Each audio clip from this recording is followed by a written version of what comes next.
Thank you, Melanie. It's fantastic to be here today. It's a great event, and very pleased to present you our project. It's a pilot project. I will spend the first few minutes telling you the why and what and what type of results are we getting, and then I will share with you some lessons learned about this project. But let me start with just some information, general information about the evolution of data collection method. Not just for Statistics Canada, but in general for statistical agency and also for research or for academic. If you think about that, at the very beginning of time, we had in-person interviews. That was the only way to collect data. So you had to go in the field and talk to the people and gather data. And then, as the time passed and the communication and telecommunication infrastructure developed, we developed other methods of collecting data. We went from mail out of paper questionnaire, telephone interview, and then electronic questionnaire, which has become today one of the standard methods of data collection for Statistics Canada, but also for university when they want to do a survey. But now, infrastructure, telecommunication infrastructure, technology has evolved again. We are in the web 2.0. So the question that we can ask ourselves is, okay, can we use open data platform to collect data? And that's exactly the type of question that was underlying our project. So we wanted to experiment with a new method of data collection and see if that can be used for statistical purpose. We know that crowdsourcing is out there, exists. There are many remarkable applications, examples. OpenStreetMap is one, Wikipedia is one. So what we wanted to see with this experimental project and pilot project is to see if we can mobilize a crowd, a group of contributors, and use existing technology to crowdsource data for the purpose of official statistics. So we came out with a definition of crowdsourced data. It's a working definition. It's not an official definition of Statistics Canada, but there are some key elements here that I would like to highlight. So crowdsourced data, as we define it, is information of statistical value that is volunteer on an open data platform which is freely accessible, editable, and reusable by anybody.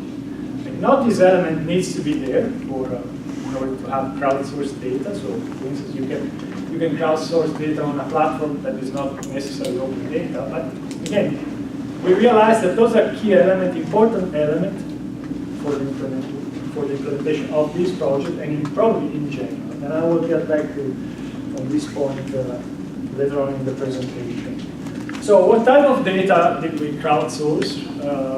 You can probably not crowdsource any type of data, and we focus on a very specific type of data. Essentially building information. Georeferenced attribute of building, the footprint, the address, the type of use, name of businesses in the building, if there are businesses. And then we focus on two selected municipalities for the pilot project, Ottawa and Gatineau, and then the work was spread over 2 years. Supposed to end in March of next year. So we're still in presenting work in progress in a way. The project is not completed, but we start to have some key insights and some results. So that is the point of the presentation when I generally ask how many of you have heard about OpenStreetMap. I guess I can skip on this one. You probably are familiar, but I decided to keep this slide because there is an important point here. Why did we use OpenStreetMap? Well, it's there, first of all, which is a great asset, right? We didn't have to start by building a platform. It's a platform that is already there. It's a global platform as an active community of contributors, and this is a major plus if you want to start a project and start to experiment crowdsourcing. And then it's open data. That's the other fantastic feature of OpenStreetMap. Right? And it's very important because, again, you can crowdsource and maybe not crowdsource open data. You can collect data, keep it internally.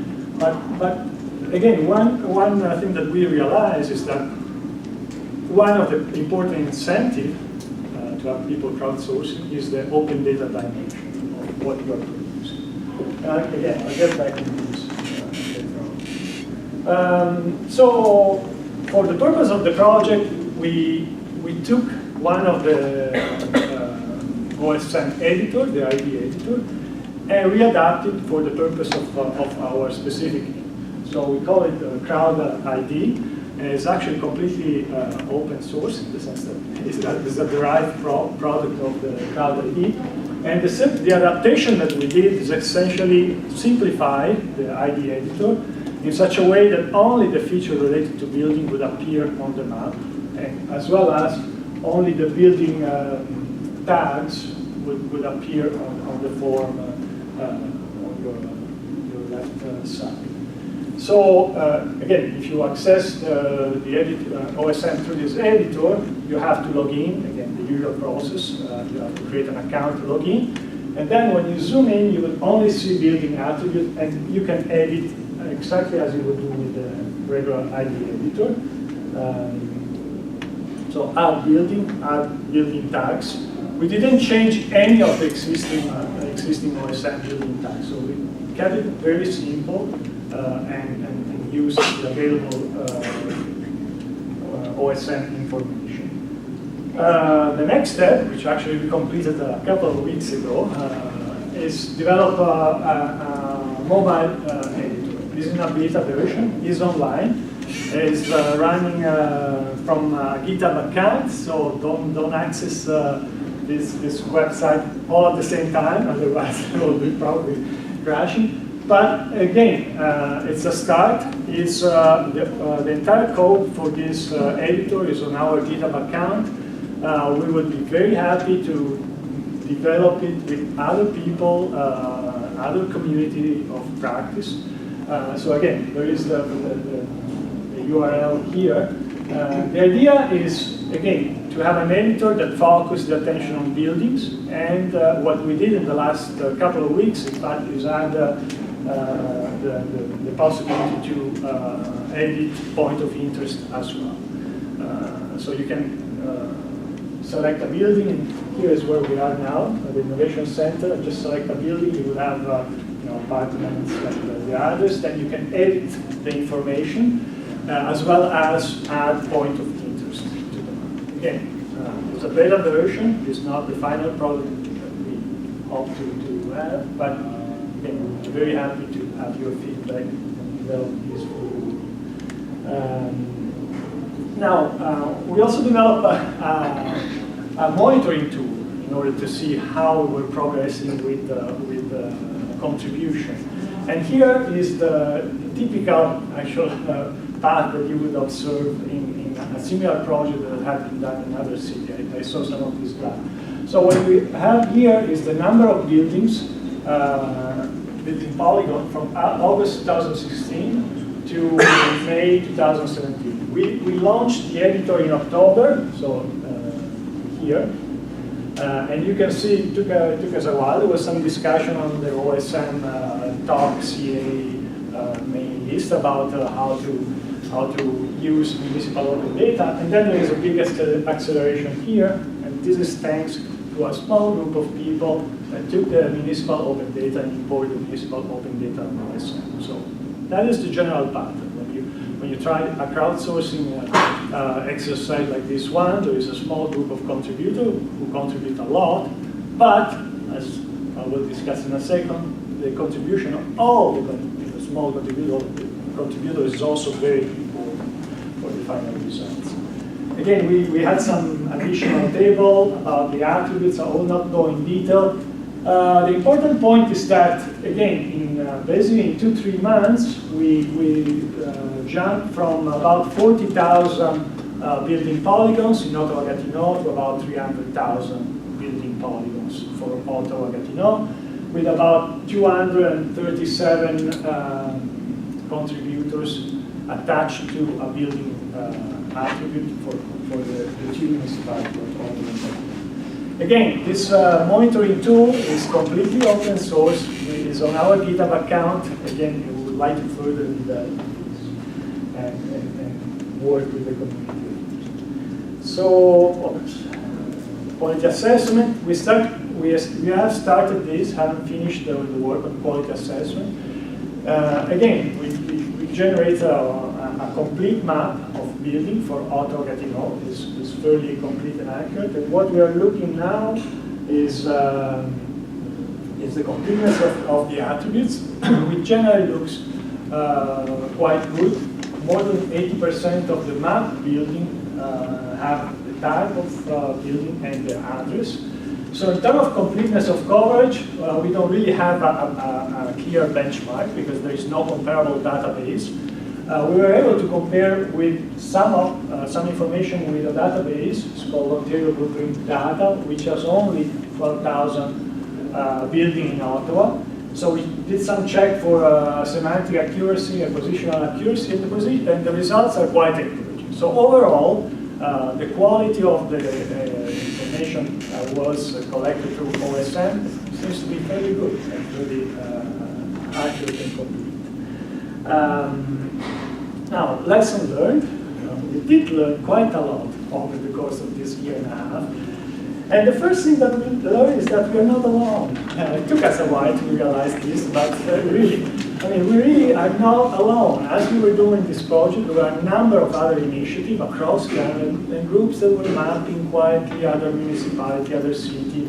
So there are about 2 million buildings currently mapped across Canada. It's not a bad start, because our guess is that there are probably 10, 12 million buildings across Canada.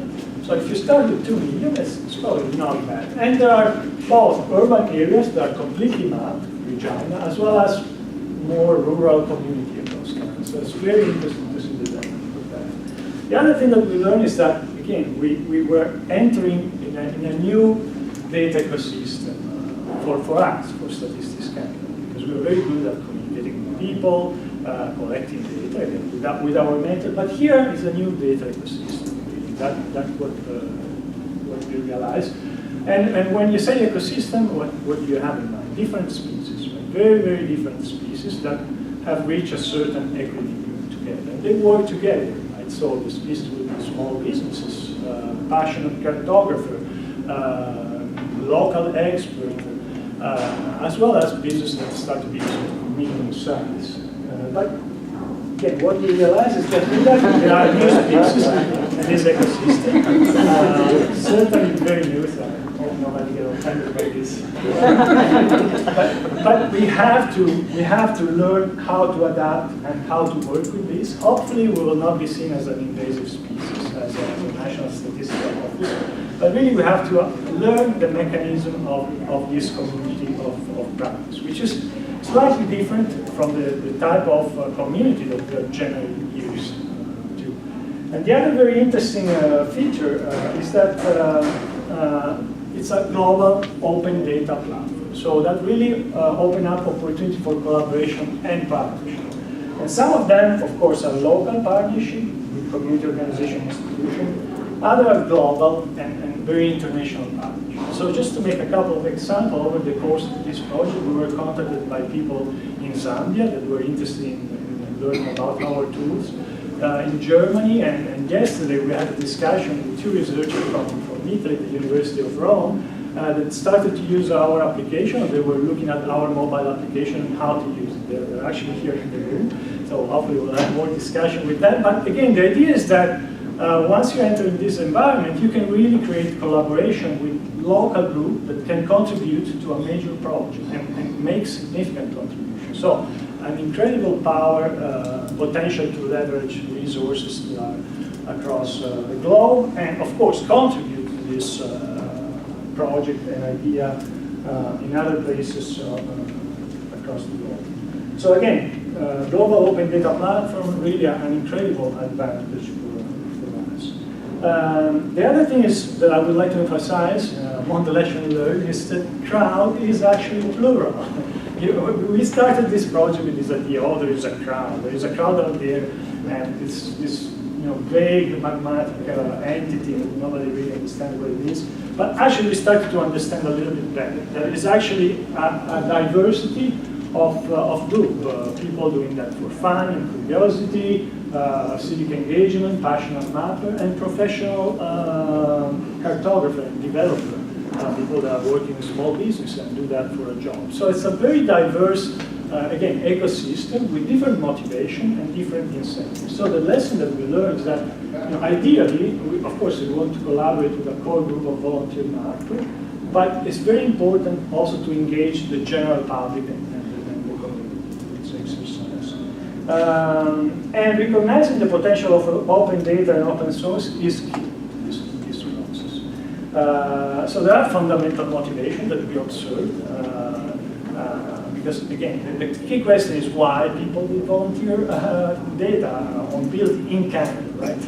Well, for some it's the contribution to a public good, for others is learning and sharing for many different purposes, because they would like to use the data. But essentially, again, the two key drivers is the potential to work with open source code others can use, as well as the potential of working with open data. And for us was also the fact of exploring the potential of light IT infrastructure that could be accessible by many organizations. Because if you think about a small municipal organization or small group, they do not always have the capacity to work with expensive IT infrastructure. So the use of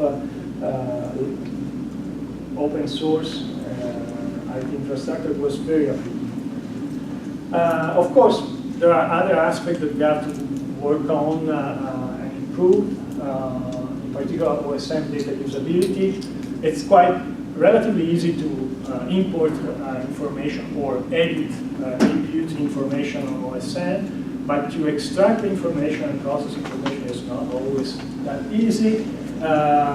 So we would like to keep working on improving tools for that, as well as improving data literacy, also for an organization like ours, because when we started, we didn't have many people skilled with OSM and knowledge, with substantial knowledge of OSM. So it has been a learning process for us as well. And then a final point, that came out in our thinking and discussion was maybe it's also about basic data infrastructure. Right? We can really start to think about basic data infrastructure. I'm taking a quote from a very, very interesting article that appeared on the Economist a couple of months ago, a few months ago. Data are to this century what oil was to last century. So if that is the case, maybe here we really have to start thinking about basic data infrastructure that can be accessible to Canadians, to the general public, to small organizations, to the Red Cross, not only to Stats Canada, not only for statistical purpose that can be used to generate aggregate statistics, but also to different organizations. And this type of data infrastructure could potentially support local economic development and business that are using this data. So that's an interesting dimension to explore. So next steps, we are thinking about a possible Stat Canada project, crowdsourcing, which would imply a little bit of essentially more of the same.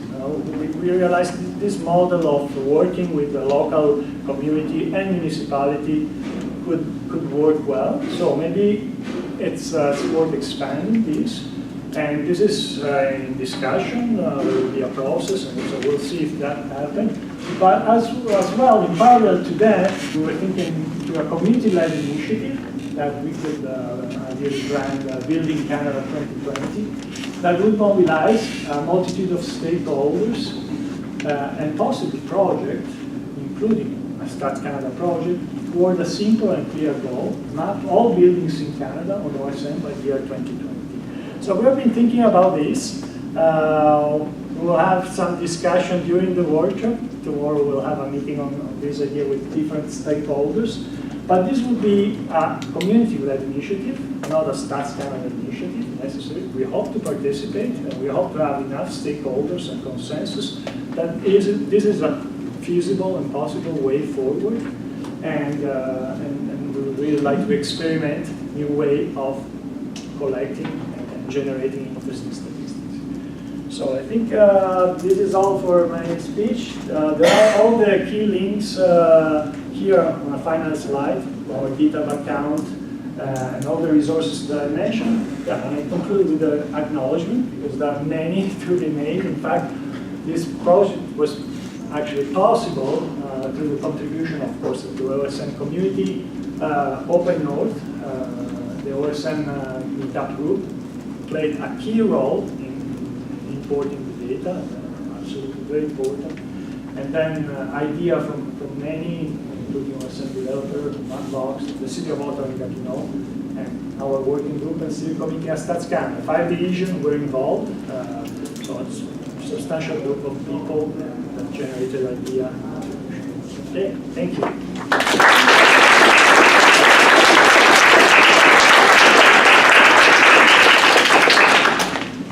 Yeah, thank you very much. Very, very exciting talk. I'm really looking forward to for the collaboration as well. And we have now 10 minutes also for questions. Just some patience.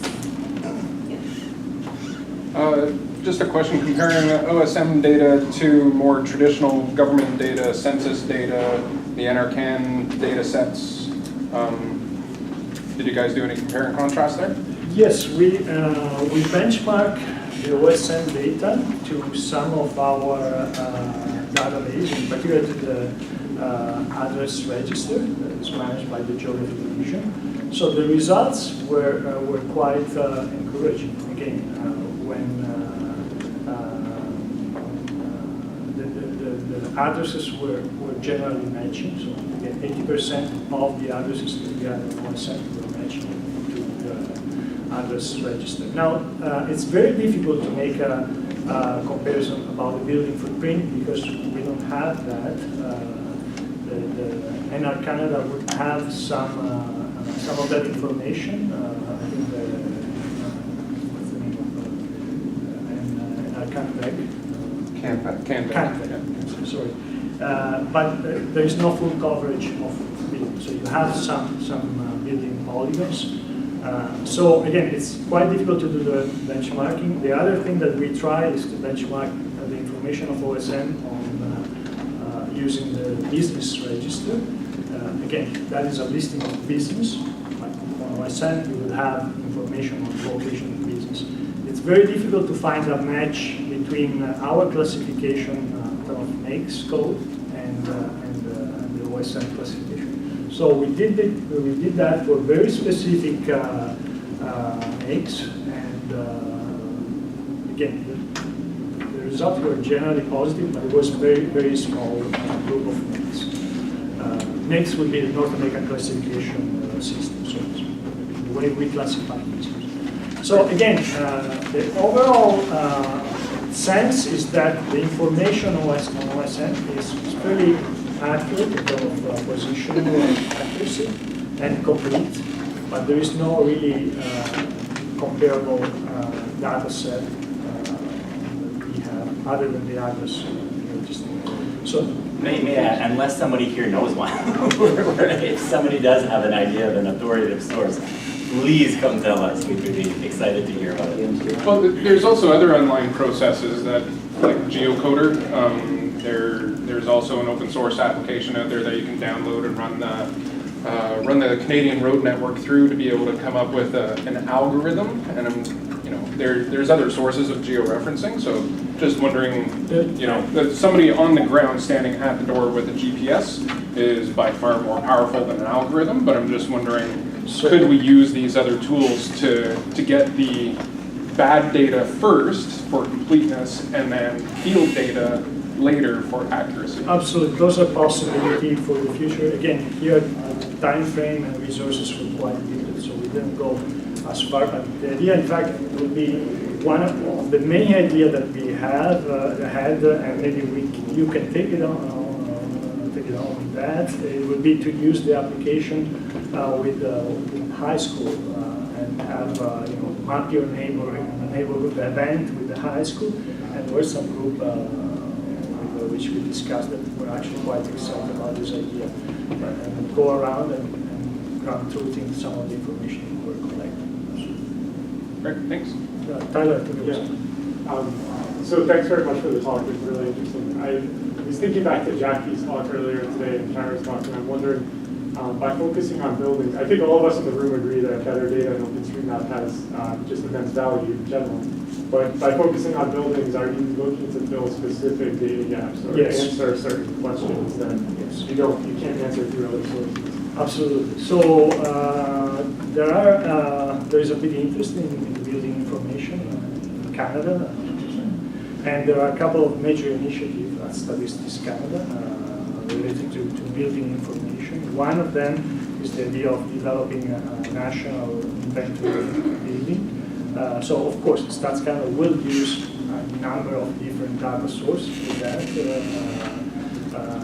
and the idea is that that type of register will have also private information because it will be linked to a number of additional information. So in addition to all these sources that Stats Canada will be using, crowdsourcing could be one additional input to that major vision. So it's one input that could be very relevant because, again, building footprint is the type of information that is scattered. A municipality will have that information, but it's not on one single platform. So the idea of bringing all of these on one single platform that is open data, accessible to the public, is a major part. Yeah, just one quick question there. I noticed you mentioned municipalities, and you also mentioned in your slide, you mentioned Ottawa and Gatineau. As, I guess, participants, what was your feeling on what they provide? I'm thinking, like, these municipalities may have building data already. That's right. So, yeah, they do have. That's exactly the point. There are pieces of information. So one of the major steps in working with Ottawa was to having them adapting their open data license to the Canadian Federal Open Data License because there is an issue of license differences in licenses, and make sure that the license that is used is compatible with the OSN license. So we had this discussion. They actually changed the license. They provided data. They were very happy as using the data. Again, generally the quality of that data is high, so it was not a surprise that we got very good results for this exercise. But there can be an advantage also for municipality in having a local group that work with that data because, again, there are demolition and construction that are going on continuously. So having somebody that could, again, improve and constantly update this information is very interesting. There is a very interesting experiment in the municipality of New York, I think, in which the municipal planning office created an app or a mechanism to get daily update on all the changes that were done. And I think that is one other missing piece in the exercise that we have done, because we are thinking, so far our thinking has been, how can Stats Canada take this data and use it for our purpose? And that's, of course, what we want to do and what we need to do. But there is another step, maybe later on in the future, how can our building, how this could contribute to an open data source, which could be open OSN or another open data platform. But that's the link that maybe is missing also for municipalities. We might find a way to use the OSN information to update the data, or at least to have information on possible changes on the ground. We have time for one quick. Yeah. First of all, I just want to say congratulations and kudos to Canada. What you're doing is really forward-thinking. I think it's really difficult to get the official national level data, community to really appreciate crowdsourcing and OpenStreetMap. So you've hinted at a few of the challenges that you might have had at convincing your colleagues or the agencies that this is something valuable. The quality. Lots of barriers like the licensing. What was maybe the biggest hurdle that you were kind of able to overcome to be able to even be to do this project in the first place? I have to say that Stats Canada is an incredible place for innovation days has been always a place of innovation, statistical innovation, but there's a big push to thinking in innovative ways. So there has been a fantastic support from the senior management on this project. Of course, we are a statistical agency, so it's normal to think that when you have a different method of data collection, there is a bit of skepticism. So when we started, to be honest, we were thinking, well, is it going to be a total failure? Are we going to add the 20 billion that myself and my kids is able to have? Or there was a little bit of, let's say, Resistance, maybe. no, but no resistance. I think there's more, familiarize yourself with an idea of doing things in a different way, or getting data from a new source. That's you have to generate the understanding of okay, what is the quality of this data, what is the nature of this source of data, and that's part of the normal process. But I have to say, again, we got an incredible support from senior management. I think very, very much up to the senior person at Statistics Canada that, again, this is a possible way to experiment, and it can be an additional tool for data collection. So when I showed the very first graph with all the method of data collection, all these methods of data collection are still there. We're still using in-person interviews. So it's not that we are banned completely. So crowdsourcing, open data platform can be an additional tool. So that's I think we have to close it here, but I think we have to around for the day so people can. yes, absolutely. Yes. Yeah, and thank you again.